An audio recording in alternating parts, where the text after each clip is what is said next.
Lamdam asida khundaminariba Furup Khudingmakna punna Nungshi-Channana Hingminnabagi Lambi Thiminnarasi matam moire leingak na thokliba irang asi loishinnaba angamba upai hotnabiyu haina thangmaiban AC ge MLA Kh Joykishan phongdorakli ngasi thangmaiban Kabui Women's Organization safong bagaloinana Namthanlong Youth Club Office Building and Worship Hall Sangabagi Thoramda Athoiba Mithunglen Oikiba MLA Kh Joykishan makha taraduna leingak asina drug amadi deforestation ge mayokta changsilakliba khongjang asina maram oiraga leingak ka drug smuggler singa taunagadaba lana se micham miyamda onsilakpasi laibak thibani maram aduna paliba leingak asina athuba matamda lokhatfam thokpa thodang lominaba amadi Furup Khudingmakna Nungshi-Channana Hingminnabagi Nauna thodang lominasi haina MLA Joykishan makhatana phongdoki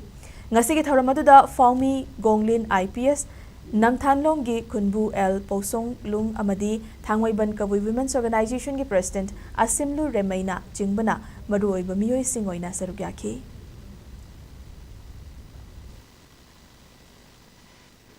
Husik akoi gi puna mana lawi aisu lawi elected member khudimuk lawi political party khudimuk lawi CS khudimuk lawi kari lawi integrity maru oiribadi akoi sida khundariba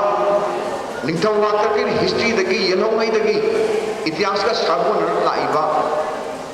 खुंदारिबा फुरुप सिंसे Cina नुक्सिनना लाइबगी integrity दुने head मरबोलेगत फुरुप सिंसिगी emotional integrity सि लैरबा geographical integrity अदुम लैरनी सुंकाई Cairo अखोई मनुंग the लैरिबा फुरुप सिंसिना तोमान तोमानबा वखलो लाकादनी अखोई तोमानबा